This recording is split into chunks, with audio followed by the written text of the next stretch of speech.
Good morning. We will go ahead and call to order the April 24th, 2019 meeting of the Sacramento County Regional Sanitation District, the Sacramento Area Sewer District, the Sacramento County Sanitation District Financing Authority, and start with a roll call, please.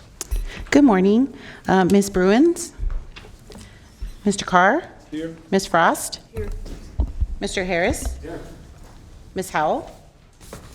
Kennedy? Here. Lee? Here. McGarvey? Here. Natoli? Here. Orozco? Peters? Cerna? Here. Hanson? Villegas? Warren? And Hume. Here. You have a quorum.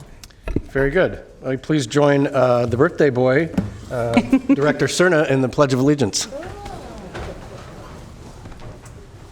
I pledge allegiance to the flag of the United States of America and to the republic for which it stands, one nation, under God, indivisible, with liberty and justice for all.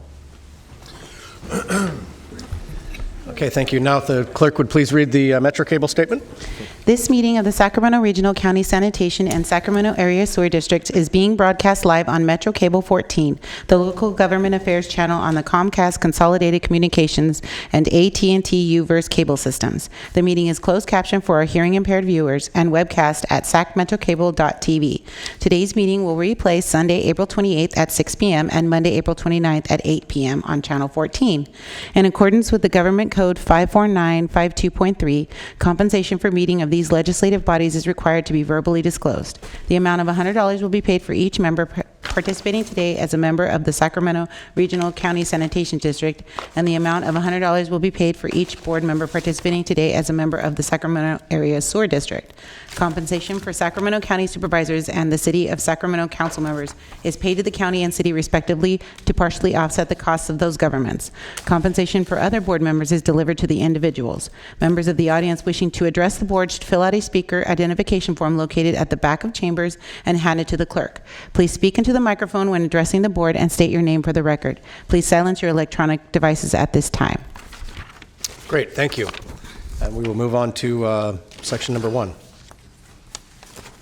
Sacramento County Sanitation District, Financing Authority, and Sacramento Regional County Sanitation District separate matters, budget workshop for the Sacramento Regional County Sanitation District and the Sacramento County Sanitation District's Financing Authority for fiscal year 2019-20.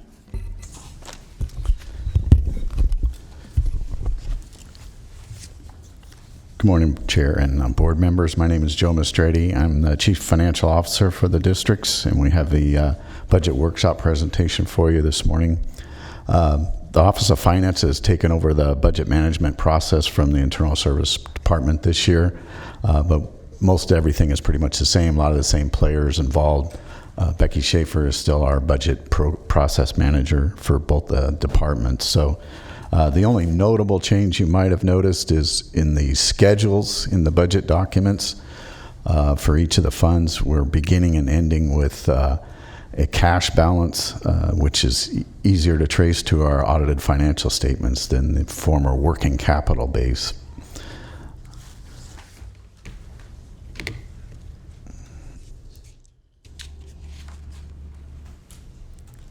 Wrong direction. This is the overview of the budget for the regional SAN for the fiscal year 1920. We're projecting no rate increase will be needed for this budget year or probably the next several. The overall budget is $146.6 million net of the depreciation. This is a roughly 6% increase over the prior year. We have total full-time staffing positions of 475, which is the same as the level that we've had for the last 5 years.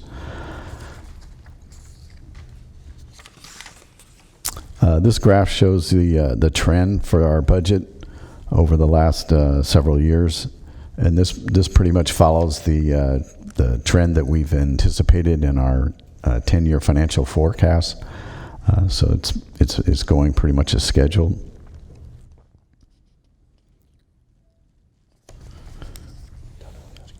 We're looking at an increase of roughly $4 million for the salary and benefit category. This is driven mainly by our labor agreements, which call for a 3% COLA for most of our bargaining groups.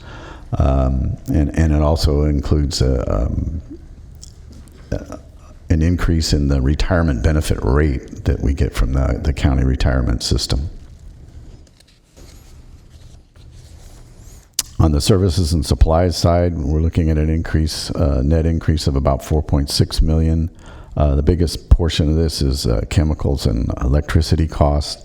And this is kind of the trend that we've been in the last couple of years with the increased costs related to Echo Water Project operating costs starting to ramp up now. We're also experiencing unit cost increases on the chemicals that are driving a lot of this as well. This is offset a little bit by lower engineering consulting contract costs. On the capital side, the total capital budget is $375 million, excluding the depreciation. As you might expect, most of that is the Echo Water Project. Also, the debt service for the districts is pretty significant and includes rising loan payments for the SRF loans as the projects get completed. And some of the notable capital projects include obviously the Echo Water Project. This year it's budgeted about $217 million.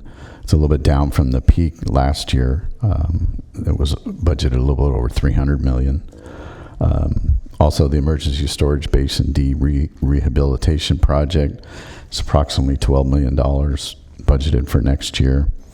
The Arden Pump Station Wet Well Rehabilitation Project is about $5 million. And then we have the South County Ag Project, the planning and design costs starting to ramp up there, roughly $4 million budgeted for the next fiscal year. And as you recall, these project costs will be reimbursed from the state grant for the South County Ag Project. We're happy to entertain any questions. We have staff here that can answer any detailed questions you might have. Thank you, Joe. Director Natoli. Thank you, Mr. Chair. Thank you, Joe, and maybe this is for you and others. I noticed in the budget we have the reserve for the Confluence program as directed by the board, and obviously they're under different categories. I'm sure they'll be charted out for the various categories this board gave direction around. I guess the point I wanted to make, though, is we have the reserve there, obviously for a good reason. And I want to certainly commend both the regional staff as well as our sewer district staff for their work with some of our Delta communities. We're going to kick off, in fact, early next month or mid next month to actually abandon septic tanks and bring sewer to the town of Freeport, both the residences as well as some of the businesses there. And we've been working, as you have been elsewhere in the county, certainly in the Florin area, out in the Rio Linda area as well, with other representatives down in South Sacramento, but with the communities of Hood and Franklin. And when I see that we have a reserve there, I think we have this window of opportunity, and I don't want to get out ahead of Prabhakar and Christoph relative to the proposed projects, but I think it's important because of the distances in order to connect the sewer, we have a lot of deadhead line potentially, at least running from Hood to get it where we can get it to a connection that will then bring it back to the plant for treatment. But we have interested communities, we've had community meetings, and I guess I want to just kind of put a finer point to that budget item, and I trust that you'll be back to us because there may be some funding gap there, but with potential for state bond monies and the fact that the clock is running on sewer credits that the county still holds, that I'm hopeful that in the budget context, but certainly in the context of those projects, Prabhakar, that we can maybe have some discussion. And I don't know if we need to frame it in the budget, or so that we don't get into amendments throughout the year. And again, I don't want to get too far ahead of you, but I wanted to point that out because we have a critical opportunity, and we've been able to connect one of several communities, and two we already have. Obviously, these Cortland and Walnut Grove are connected, but those communities sit right on the river. They're rural. They're all septic tanks, in some cases private wells. we have a real opportunity to match some of the state monies, assuming we can be successful, and I think you've been successful thus far. So I don't know if you wanted to add to that. Definitely. I put it in just budget wanted context. to let you know, so the Confluence program, when it was approved, there was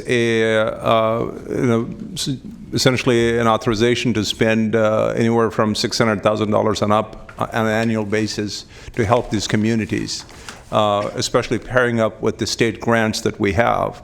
Most of the communities we're looking at, I think we could do that generally in that, spending authorization levels. But there are certainly a couple of communities that are going to be outside those needs. The town of Franklin and the town of Hood, because they're geographically far. We're working with the state, and we will know in the next couple of months exactly what the shortfall is. And then we'll come back to the board here to see if there's a desire to increase the level of contributions to essentially take advantage of this one-time opportunity that may or may not come about. But that's this board's decision. So it would be a separate item that we would bring later this summer. We've been waiting for the state board to meet with us, and they really are swamped with things, and they finally agreed to meet with us in June. Okay. Our hope is to bring the item back. So that $10 million in reserve, we may not necessarily to tap that because we are getting a lot more than what we are currently incurring as a cost because of the interest rates have gone up and our reserves have gone up. I think we're in the $10 million range. So there should be some additional cushion there without touching the reserves. Sure. Okay. But that's something I think we will bring a better picture to you sometime this summer. Okay. That's why we have not included, because it's a little bit premature to add anything here related to that effort. Okay. Well, But I do wanted to update you. Yeah, on and thank you for the, I guys wanted to frame it in a budget context, that it will be a budget item, and again, it will require, obviously, this we will board. bring that Okay. later this summer, Okay. once we have a clarity from the state. Again, but thank you for your good work, and we've made progress, and we have very Matter of fact, later you're communities. approving that Freeport award today so that we can start constructing that sewer conversion. Essentially, we got 100% grant from the state on that effort. Been 20 years in the making. Yeah. We got there. Better late than never. All right, thanks. Director Cerna. Thank you. Wanted to have a little more detail on one of the slides where it's noted the chemical supplies and electricity costs are increasing. The reason I would like a little more input from staff, and whether that's Prabhakar or Certainly, yeah. So what happened was when we, as part of the Echo Water project, we converted away from chlorine gas to Right. chlorine liquid. Right. Chlorine gas, if you remember, that it's not a very friendly chemical to deal with, and it has a lot of off-site and on-site consequences. We converted to chlorine liquid, and the quantities that we use are enormous. There aren't very many suppliers that can supply in the quantities. There's really only 2 that can supply the quantities. Ever since the conversion, the prices have gone up substantially. There's a market that determines the price, and we have struck some long-term contracts, but there are provisions for escalations. Now, the amount of chemical that we're using, not just the liquid chlorine, but there's other processes that are coming on board. For example, the NST, those of you that are going to be taking the tour, you will see that there's additional Echo Water processes that are coming on board. So we're adding chemicals in those processes as well. Ultimately, these costs are rising. I mean, if you think about it, we're about $18 million in the annual budget. It used to be around 6 or 7. So it's almost tripled over the last 4 years. Once we have a better handle in terms of the needs, we're going to look at either alternatives, such as on-site generation. Again, would that reduce the cost? This is something that we're going to, is kind of necessary for us to do to maintain the process. And in terms of also, the other things we're looking at is potentially if we bring the chemical on rail cars as opposed to the trucks. Today, we have like 5 or 6 trucks, if not more, a week that come in to supply the chemicals that we need, and would bringing the trucks be more cheaper, or the rail cars more cheaper. Those are all the things we're going to explore, and looking at the infrastructure that's needed to handle those kinds of things. On the electricity side, I was under the impression that we were investing on-site generation, solar in particular, and that was in part or perhaps entirely expected to help us mitigate our own electricity costs. So I'm trying to. You're absolutely right. Actually, but for that, it would have been even higher. If you noticed, read in the paper, SMUD, I think, is proposing to increase 4.75%, much higher than they have raised over the many years. So again, those of you that are going to be taking the tour will drive by the 5 megawatt solar farm that with the 21 acres that we just built, it came online, that really pegged our rates at a very competitive level. Because we're bringing the new processes, we were at one point projecting our electricity budgets to double.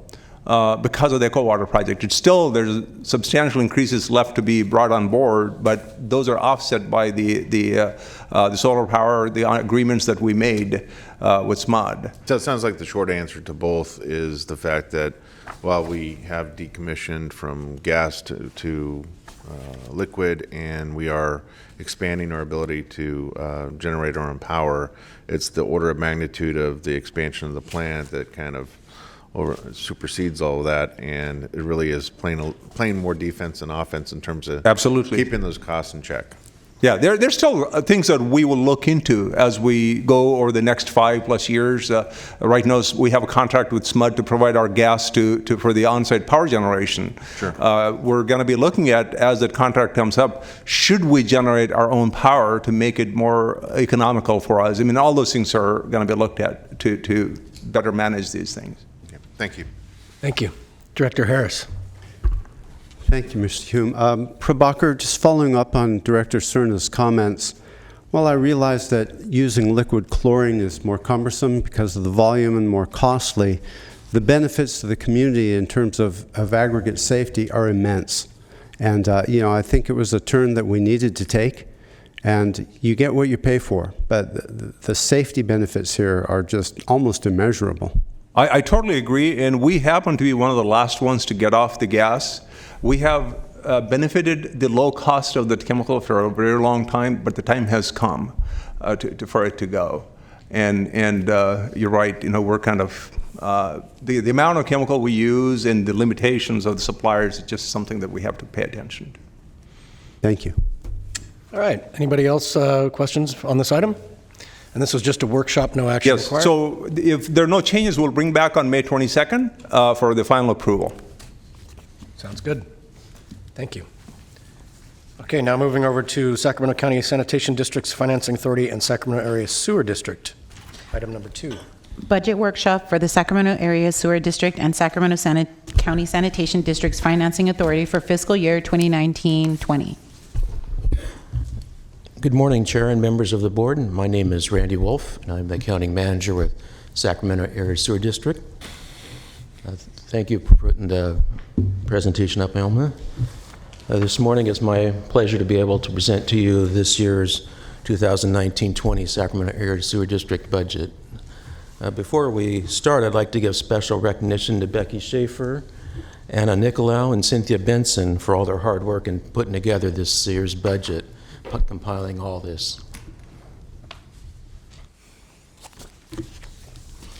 In January of this year, we presented the long-term financial plan for the Sacramento Area Sewer District.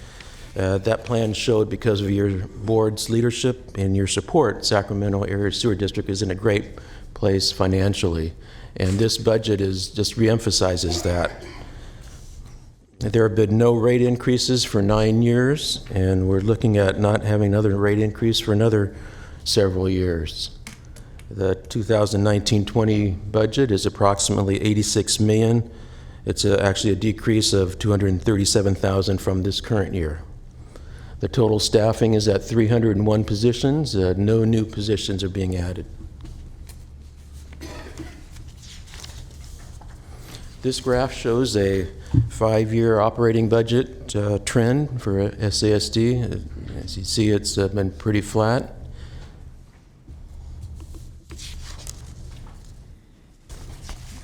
Salaries and benefits for SASD have increased roughly $1.9 million. COLA's cost of living, about 3%. Retirement and group insurance and all benefit-related costs are approximately $750,000. Salaries are increased by about $1.1 million for that $1.9 million total for the salaries and benefits. Services and supplies reflect a net decrease of approximately $2.2 million.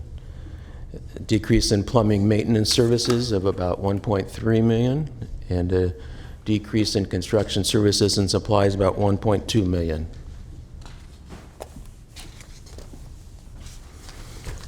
Taking a look at the SASD capital budget, you see that the capital budget is roughly $30 million, and the debt service remains unchanged at $11 million.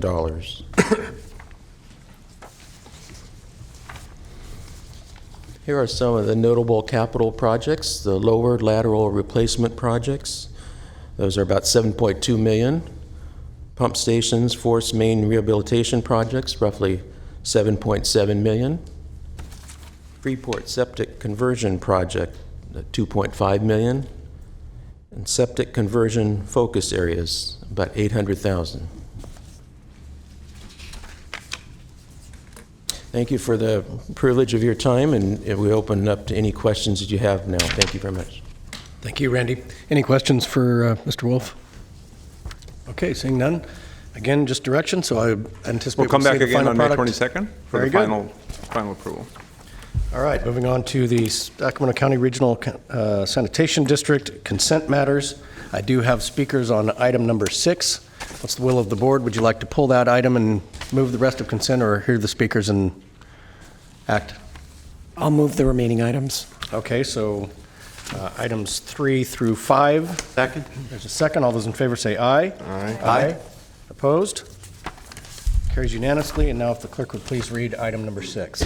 Item number 6, award contract for the Gas Management System Rehabilitation and Improvements Project, Environmental Categorical Exemption, RFB 8295. I'll take a minute or two to introduce, and then council will have a couple of comments, and if we could bring the speaker up. Would that work? Okay. So this is a project that we are attempting to rehabilitate our digesters. These are the structures that manage our gas that's generated in the digestion process. There's an enforcement order associated with this work that we have to complete. We've been working pretty diligently to complete this work. When we bid this, there were 4 bids. The lowest bidder, in this instance, ICS, listed a supplier in the subcontractor space, which the state requires that you need to list the subcontractors, the DIR numbers, and the licenses and whatnot. Erroneously, the ICS listed the supplier, not a subcontractor, the same supplier that is required to be used by all bidders, not unique to this particular bidder. So the second bidder protested because the listing of the supplier but no contractor license. Our council has opined that is an error that could be dispensed with by the board, so I'm going to let the council weigh in, and then we can hear from the protesters. Thanks, Prabhakar. So yes, as Prabhakar said, the low bidder is responsive. There's case law in California that says if you erroneously list someone in the subcontractor form that's not a subcontractor, in this case a supplier, that is an immaterial error that can be waived. So it's pretty clear from the case law, recent case law within the last couple of years, that in this case that error can be waived, and the board can award to the low bidder, which is ICS. And I believe that both ICS and TNT are here to answer any questions that the board has, and I'd be happy to answer any as well. Okay, Director Cerna. Thank you. I appreciate the explanation from council. Follow up on the explanation, though. So my understanding is that the error is that the bidder posted in the space intended for a contractor, the supplier. Does that mean that there was no contractor listed elsewhere? In this case, there wasn't, a contractor is not required because the low bidder has indicated that this supplier will just be supplying the goods, and it's electrical subcontractor, and I think it said it's going to be self-performing some of the work to install the actual, let me just look at my notes. Yes, so They will be performing the mechanical, and the electrical subcontractor will be performing the electrical, so there is no subcontract work as defined by the state law. So the totality of the bid application was can be deemed complete? Correct. Okay, thank you. Thank you. Director Harris. Actually, Director Cerna's comments got at what I was going to ask, that the appropriate subcontractors were actually listed. Correct. And there was just superfluous information in that a supplier was listed. Right. In the subcontractor space. Exactly. Which seems like a minor irregularity in terms of bid contract law, and as, Right, yes. if I understood you, it is waivable. Right, because it has no material effect on the bid because it was not required to be listed in the first place. It's not a material error and can be And waived. did not give that bidder a competitive advantage in any way, correct? All right, thank you. Okay, any other questions before we hear from members of the public? All right, I have two representatives from the folks representing the protest side from TNT, and one representative from the lowest bidder, ICS. So we'll hear from the protesters first, and then allow the ICS gentleman to, representative to retort. First up is Donald Harmada, and if you guys would like to go in any particular order, Mr. Twist or Mr. Harmada.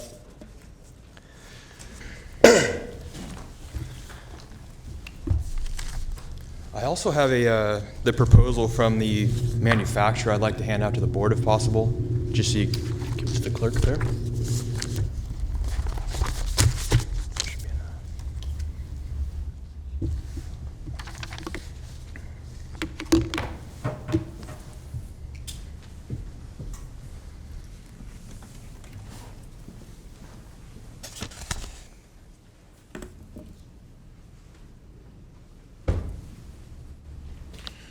You can go ahead and begin Okay. if you'd like.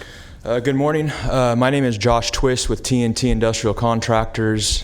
TNT is a local, small, minority-owned business. We've been around for 28 years, and of those 28 years, we have worked at the Sacramento Regional Wastewater Treatment Plant each of those years.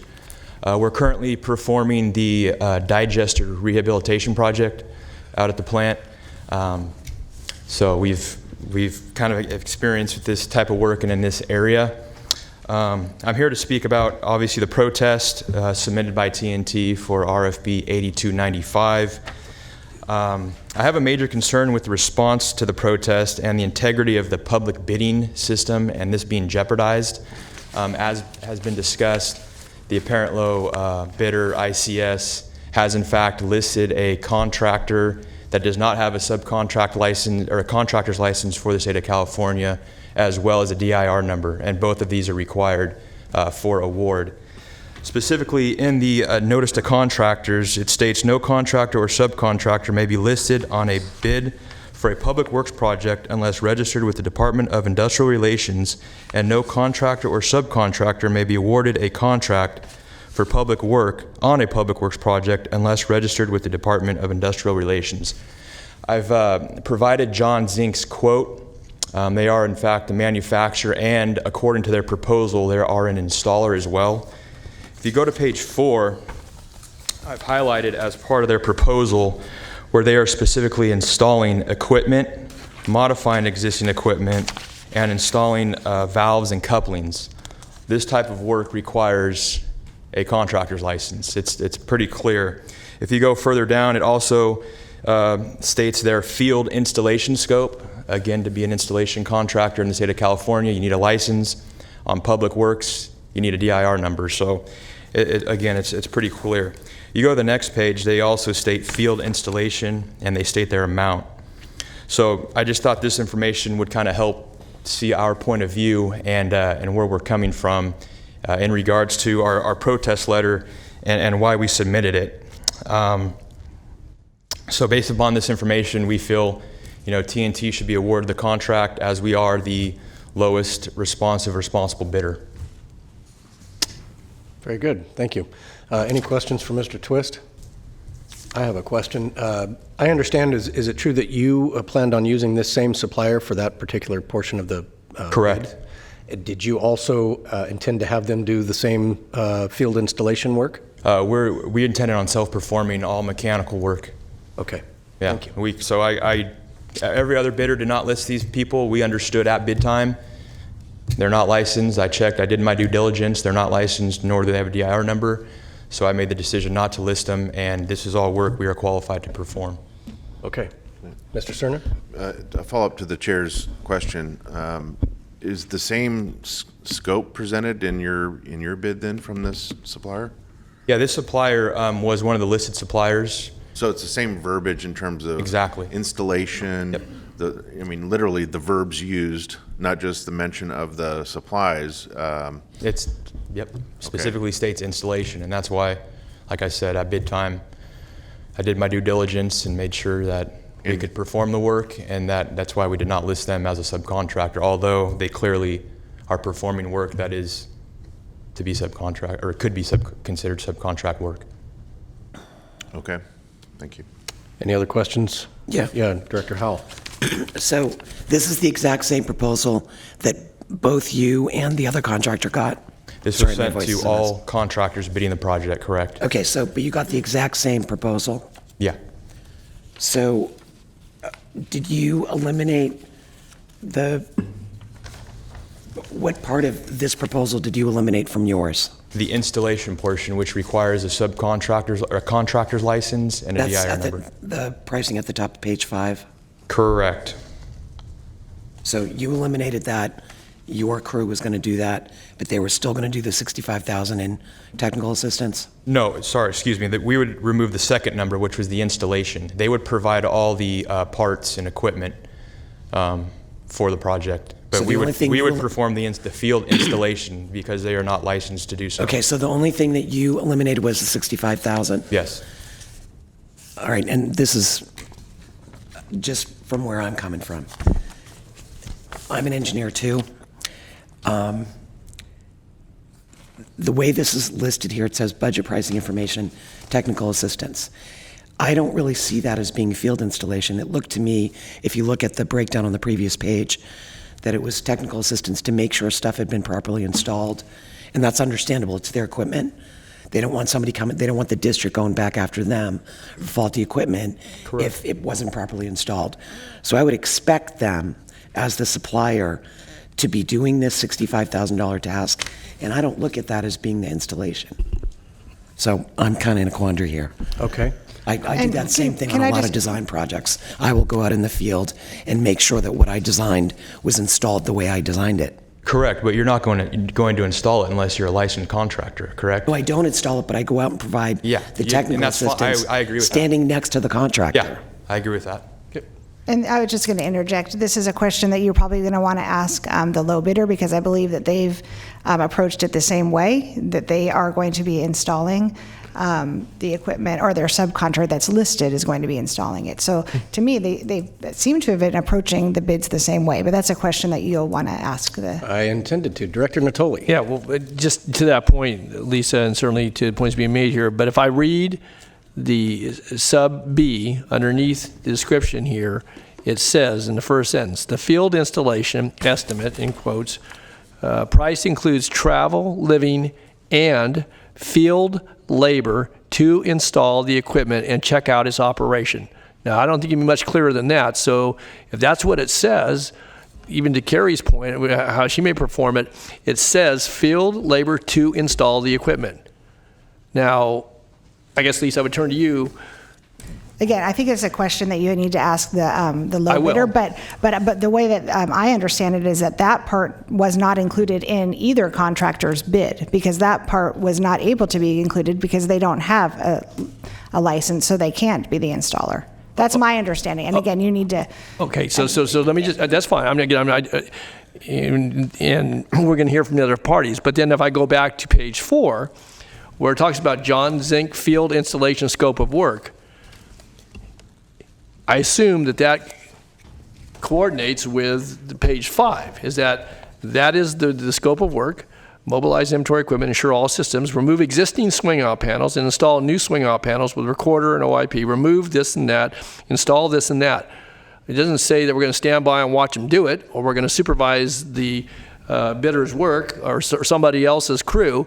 or be there for technical assistance. It says that they are going to install. So again, I'm not trying to parse words here, and again, I'm not. No, I mean, that's the important part of parsing the words. I completely agree. Yeah. So you can ask the TNT folks how they interpreted that point, because what I think I heard was that they said they were not going to be, Zinc was not going to be doing that work. It was going to be either self-performed, I think they said self-performed, and you'll hear from TNT that that portion of work, I believe, will be either self-performed or performed by their electrical subcontractor, which was listed. So Okay. that's the difference, I And that think. was specified in their bid? I don't think they need to specify that in their bid, because that's not required, but that is what their numbers show that will be happening. So let me ask you one other question. So how do we know then? We know by the numbers? How do we know what they're going to self-perform versus what they would rely on the supplier and what they have offered here in this same printout? Apparently Right, both so of them there's used. kind of three ways you would know. One, by the numbers. Two, by when it happens in the field. They're not allowed to use Zinc because he doesn't have a contractor's license. So they can't use them. And if they do, and they substitute him as a subcontractor, then there's penalties allowed to be enforced under the law, under the subcontractor listing law. So there's three ways to guarantee that an erroneous subcontractor won't be used. So there's a presumption, assumption that what you just described, that's, again, obviously, if they were to use them, then they're subject to penalties. But Right. and that presumption, assumption applies to all bidders, and irrespective, I guess say irrespective, but from what we have before us, then that presumption, assumption applies to the pool of folks here that if they listed someone as a supplier, even though the backup detail might show something that calls out for installation, they say they're going to self-perform. Obviously, the folks that are protesting are saying that. The others have said that as well. Right. That we assume that that's correct and they wouldn't use, even though we have some printed information that details what Zinc would do, but they're not licensed to do so, and so they couldn't do it for this party nor for any other party. Correct. Could I address that? Yeah, that's fine. I'm Donald Harbada. I'm attorney for TNT Industrial. I think that hits upon Member Natali, the point that you have to look at the bids as they were opened, and the suggestion that this was inadvertent but correct. That's the standard that was referred to earlier. It is intentional and erroneous. There's the bid form that's required by the subcontractors listing law that lists all of the bid subcontractors that the prime bidder is going to use over 0.5 of 1%. They listed them on purpose. And effectively, if this were allowed, they'd have two bites of the apple now, because we do have the proposal from Zinc. There are dozens of pieces of equipment on that project. Nobody listed any of those. They listed them because they thought they were a subcontractor, but they're not. They don't have a license. Okay, thanks. Can I say one more thing? That's the confusion, is they were listed as a subcontractor, so it's confusing. Did they not plan on using them? And that's kind of why we have our point of view and where we stand. Okay, thanks. Thank you. Any other questions? Yeah, just one. Is this supplier sole sourced on the contract? This is a supplier that's required to be used because they've supplied our original equipment. Okay. John Zink makes these equipment. So every responsive bidder included Has to. this proposal That's in their right. bid response? Yeah. Okay. Okay, thank you, gentlemen. Thank you. All right, next up, representing ICS, Brian Ginger? Good morning, Chair and members of the board. My name is Brian Junginger. I'm an attorney with the firm of McInerney and Dillon. I'm here on behalf of ICS. We also have Eric Rager from ICS to answer any questions if some come up. As you might presume, we're in favor of the staff's recommendation to deny the bid protest and award the contract to ICS. I would like to address a few issues that have come up here in discussion. One being is the bid proposal that you've all received copies is the same bid proposal that every contractor received, including ICS.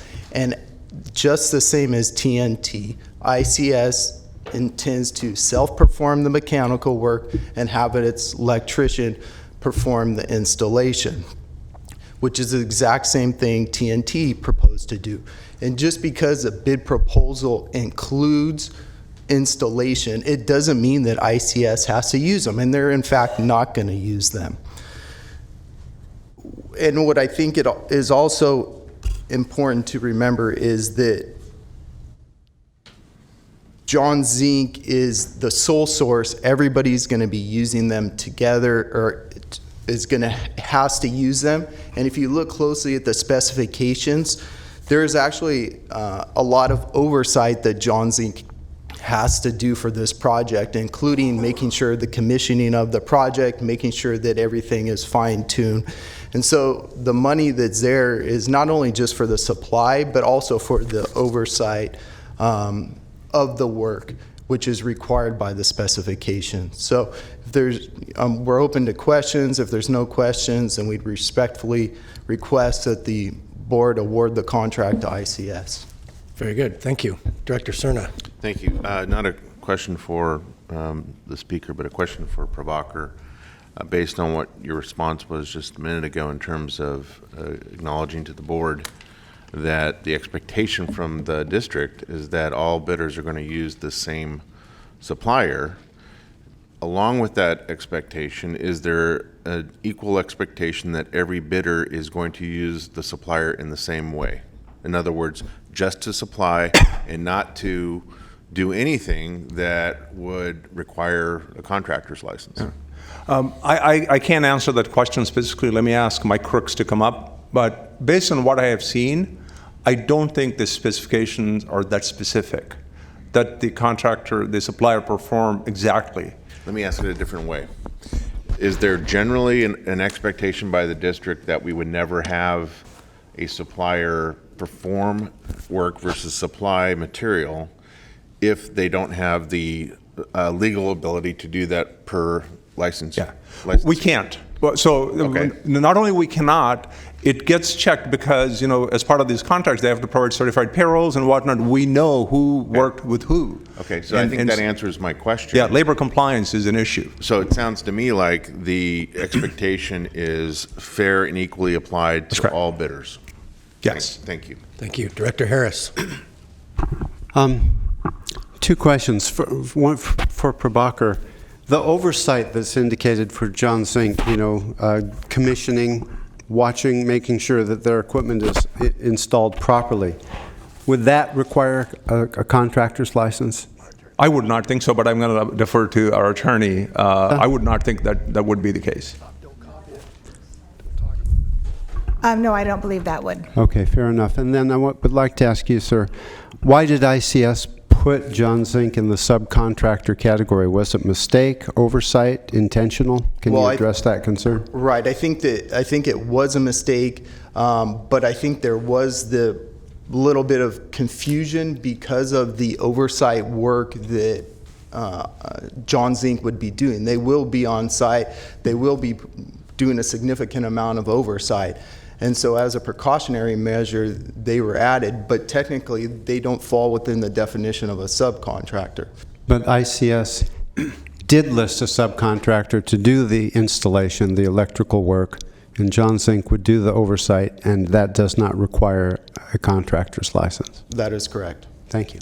Thank you, Director Harris. That was my question as well. Director Howell. I'd actually like to have that question answered by the contractor, because I'm guessing you weren't in the room when the bid was prepared. I was not.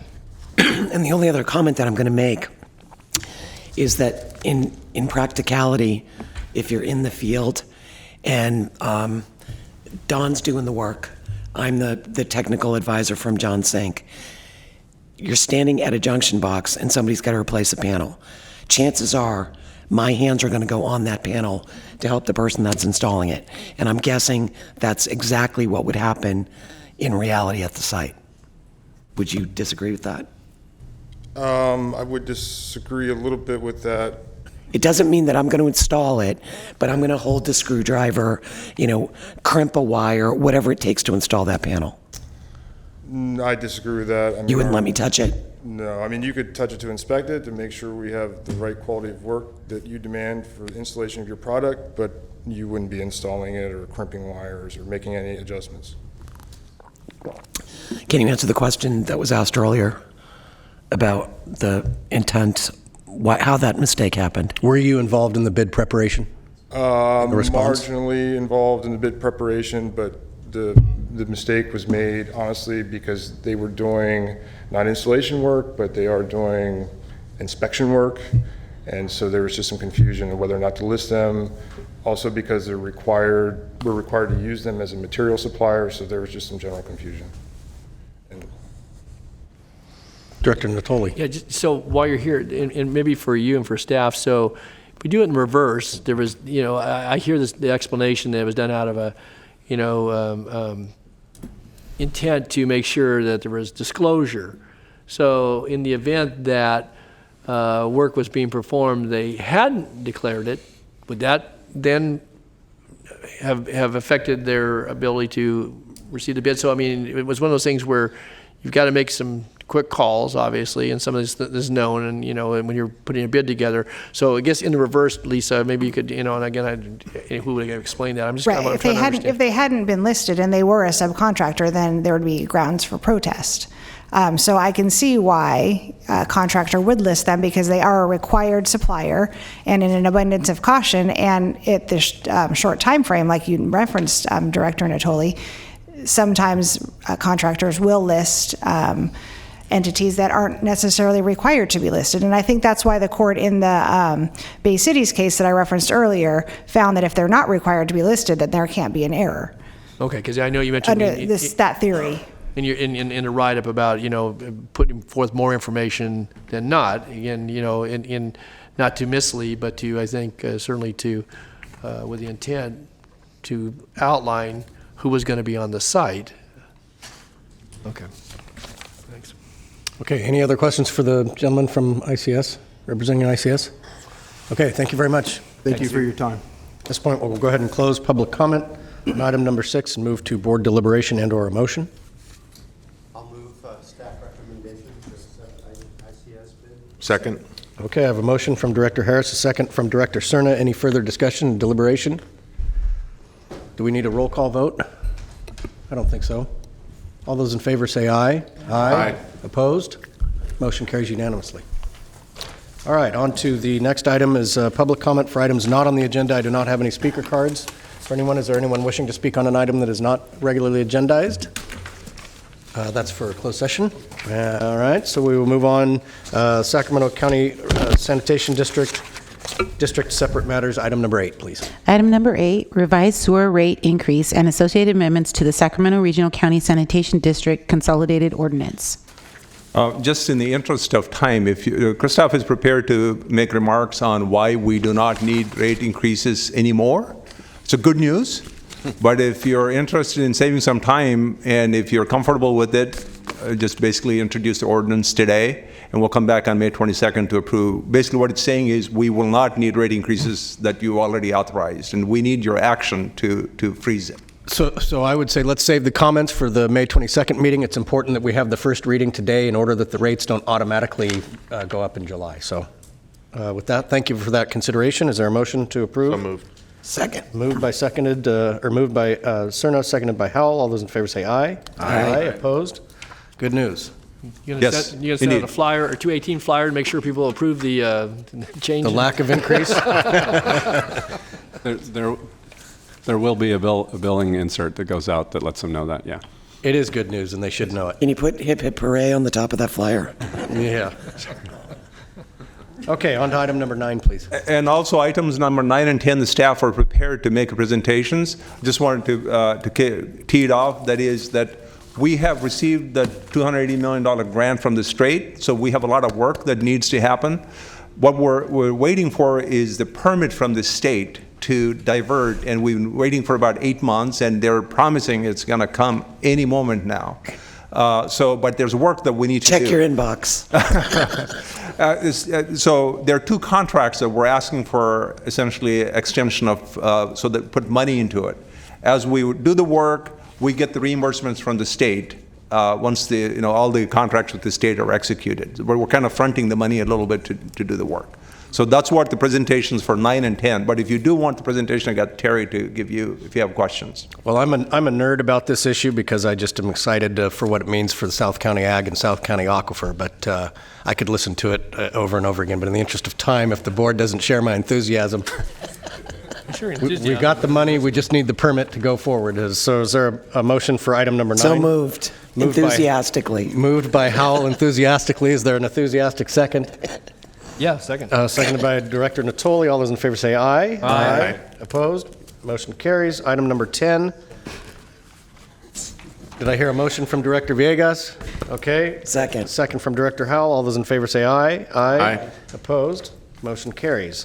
Mr. Chair, if I could, just to note, we're starting with some community workshops next month. I know that my calendar's filling up already, but we're going to do some outreach with some of the farmers and ranchers, and I know folks will be invited to attend if they're interested, but is that correct? Yeah. Great. I'd like to be included on those Definitely. emails. Please. Thank you. All right, so we're going to dispense with the PowerPoint presentation there and move on to the district separate matters, miscellaneous director and district engineer matters. And I just would like to tell those departing for the sandboard duty that there are cupcakes in the break room in honor of Director Cerna's birthday.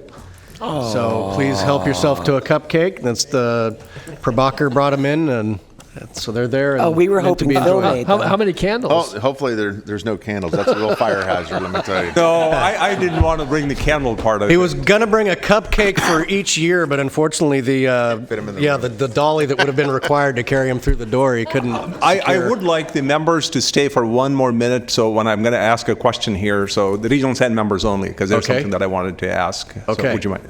So obviously, the more important thing, we don't have the first meeting in May, so the next meeting is May 22nd, because I think the cap-to-cap is happening in the first block. The May 22nd meeting is at the plant, if I think I've been mentioning to you. I've sent emails asking for interest. I only have, so far, 6 members responded, so that's why I wanted to take a kind of a roll call here, see who wants to. I have Director Harris and Orozco. They have seen it before, and Director Harris might as well give a tour because he's very knowledgeable. So he's decided he wasn't going to stay for the tour part. So we'll have a board meeting, a half an hour or less, and then we'll get in a bus and go tour the construction site, and also look at the historical structure with the Nicholas Dairy for 15 minutes, and then swing by the solar farm and get back into the conference room where the lunch will be served. Then you get to ask questions in terms of what you've seen, and so by 12:30 our goal is to wrap it up and everybody going back.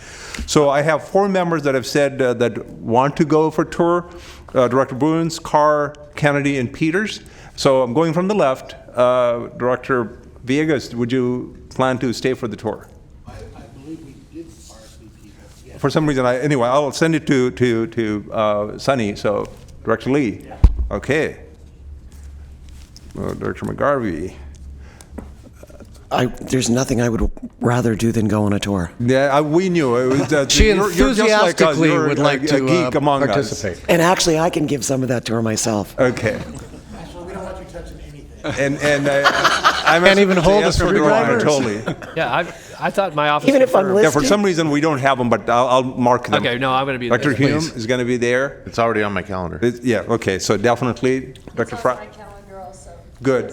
I think the rest of them, I think we have said. Good, great. I just wanted to get that, so I let staff know.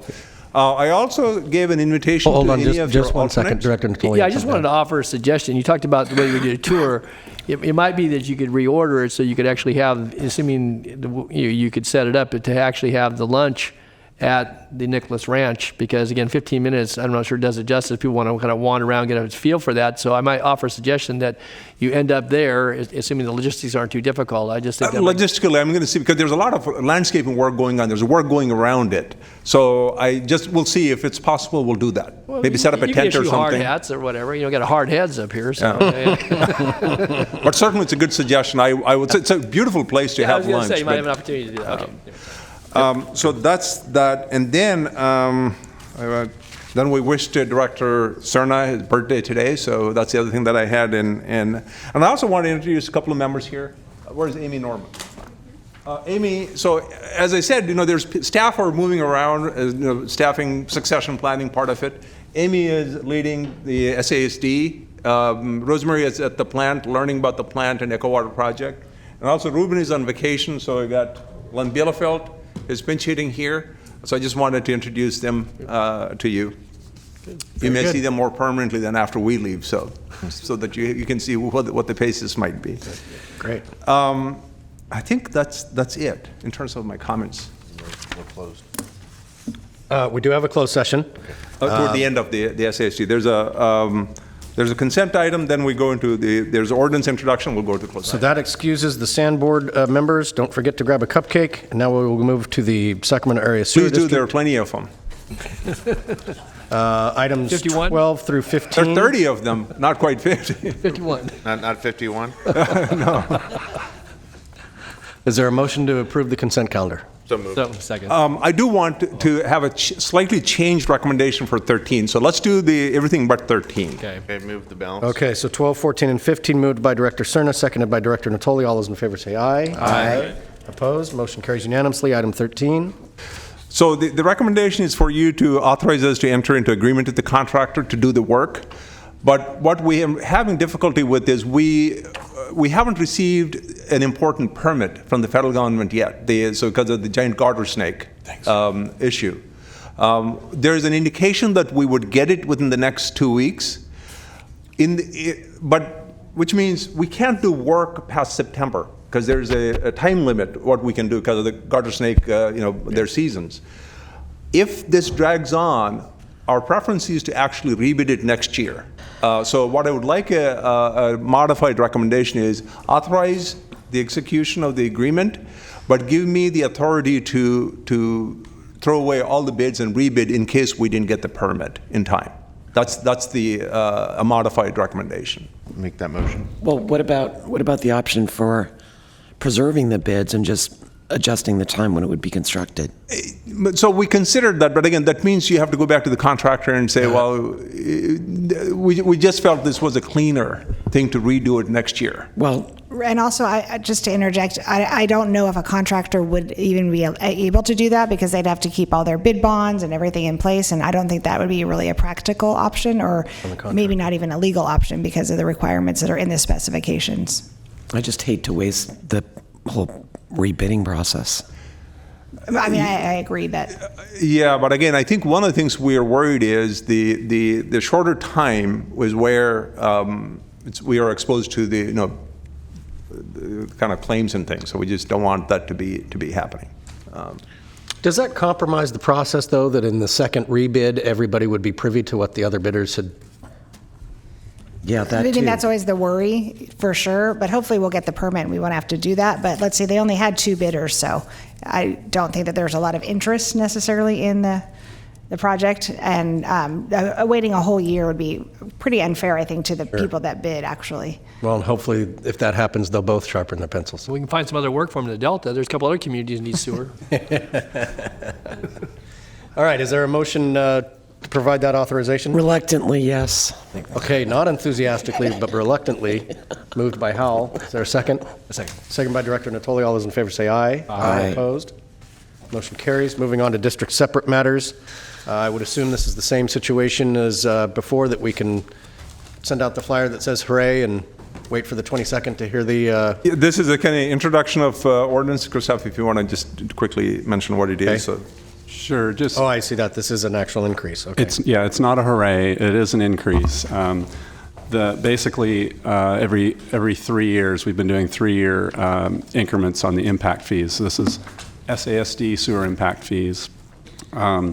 We basically set the fee through using our model, our financial model, and then set a inflation rate for the next 3 years. And so this would be the introduction of the ordinance, just like the regional sand rate ordinance. This would be the impact fees, and we would come back on May 22nd to adopt the ordinance changes. Okay. Thank you for that brevity. Is there a motion? So moved. Second. Moved by Director Natoli, seconded by Director Howell. All those in favor say aye. Aye. Opposed? Motion carries unanimously. Before we move into closed session, I do have a couple of speakers signed up to speak. I would ask that you keep your comments as close to 3 minutes as possible. First up is Kathy Lee followed by Lynn Wheat, and hitting cleanup will be Mr. Steve Lee.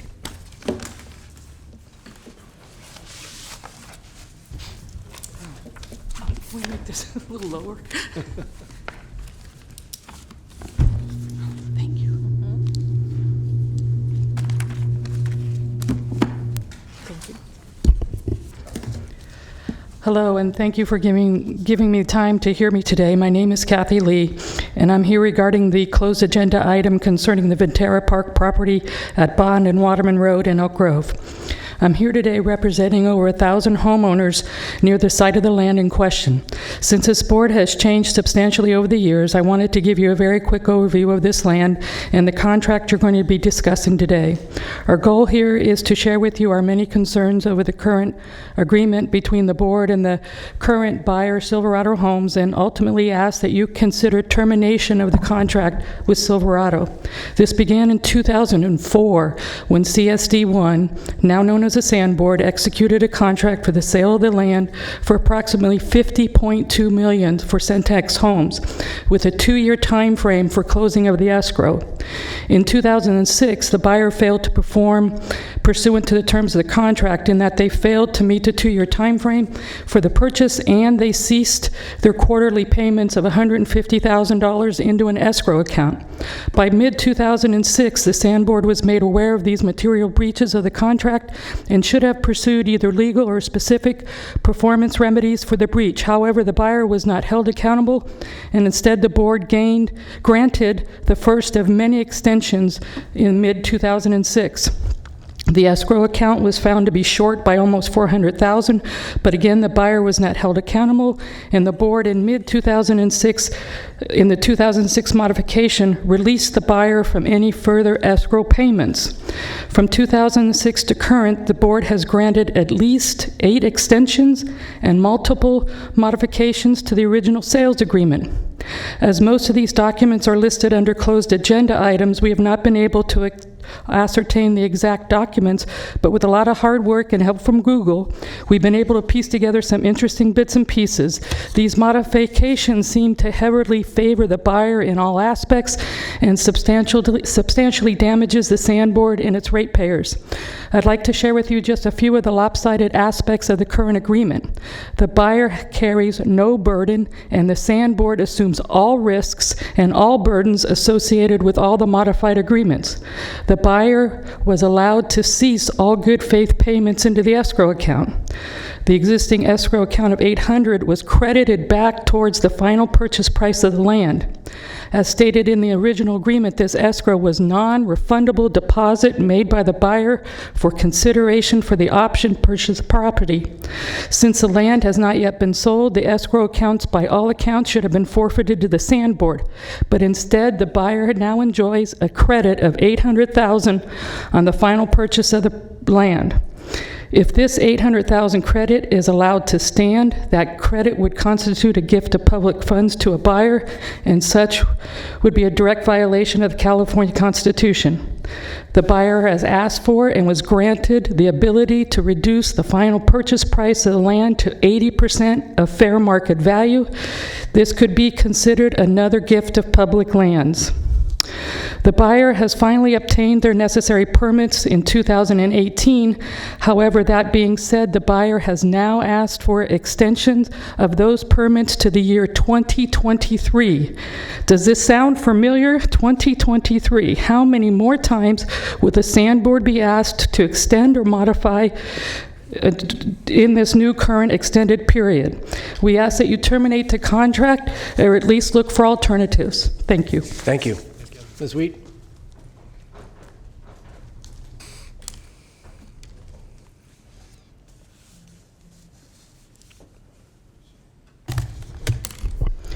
Good morning. Thank you for allowing me to speak. My name's Lynn Wheat. I'm a resident of Elk Grove.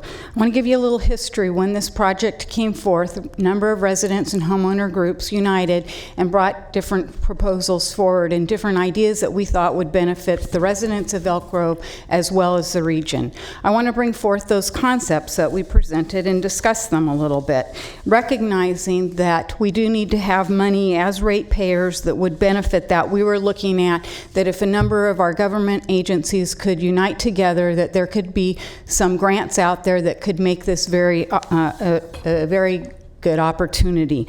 One of the ideas that we came up with was working with UC Davis and looking at this as being a local farm or ag sustainability institute that would favor students in our area and help preserve some of the ag that we would like to preserve in our South County, and possibly train train students to become our future farmers. Another was to think about putting it into a conservancy or a land trust, as there's a number of wetlands and species out there that have been determined to be threatened or endangered.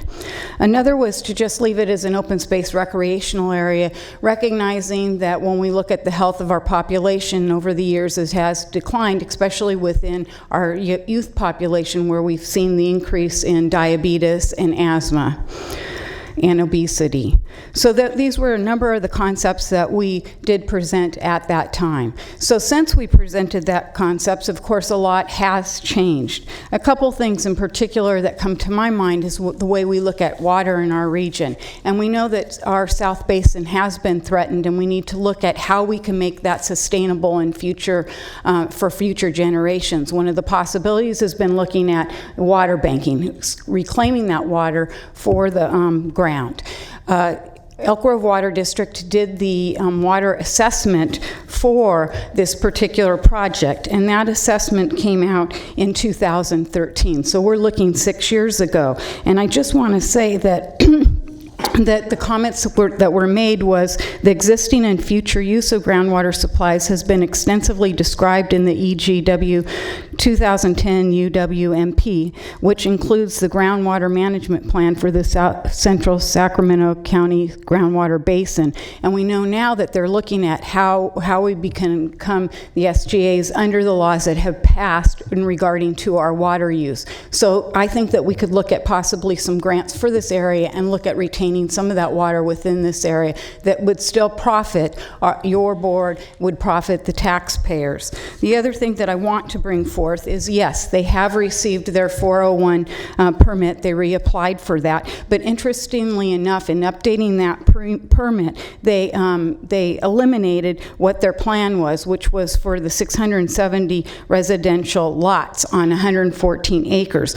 So they're being silent on the number of homes. So is this, once this land is closed and it's sold to them, are they going to be presenting something else that might even threaten the water in our area? Thank you for your time. I apologize for going over. Thank you, Lynn. Mr. Lee.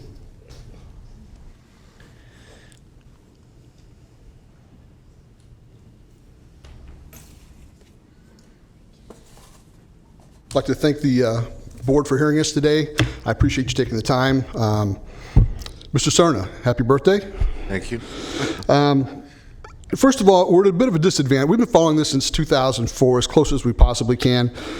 But in reality, we're in a disadvantage because we don't know the specifics of the closed session and what you're discussing. If we did know, we probably could give you some insight that you probably don't have. So, like I said, that's a bit of a disadvantage for us.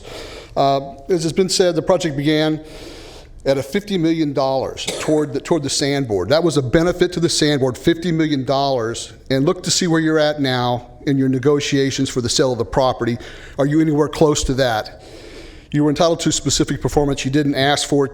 It's too late to get it now, but that's awful. That's just awful. Now you're involved in an illegal and unconscionable contract with Silverado.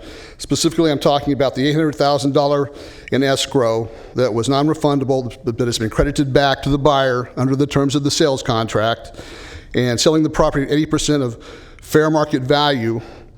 Again, both violation of the California Constitution. That's Article 16, Section 6, and it's all documented in a letter submitted to this board back on June 12th, 2007, and at least twice since then. It's from Don Mooney. It's in the file. Please read it. Thank you very much. The Sand Board needs to seek a judge's review of this contract because it is illegal and unconscionable. It's all totally one-sided. You need a new contract that's more equitable, and you can sell this property and get it off your ledger like I know that you want to get it off your ledger. This is a little bit harsh, but it's true. Ratification of the sales contract as it stands makes each member worthy of some degree of complicity in violation of the California Constitution. It bears your succinct review and looking at this and saying, is this really what we want to do? Is this what we want to do as a board and violate the Constitution? I think probably not. The project has become a PR nightmare for you folks, potentially, as opposed to what it could be with some of the items that Lynn Wheat brought forward, some of the long-term options that are available to this land, what we could do with this. So please review it. Take it before a judge, have a judge review it, and have him see if he can set it aside and get something that's more equitable to this board, to this community. Thank you very much for your time. Thanks, Steve. Thank you, Steve. Appreciate you guys coming out. And in speaking before to the council before the meeting began, what we'll be discussing in closed session apparently is the rock or the hard place. And so this is the gift that keeps on giving. With that, do we anticipate that there will be a report out? No, I don't believe so. All right, so nothing to come back and tell you all if you want to go on, get on with your day. All right, well, we're going to adjourn to closed session. Thanks.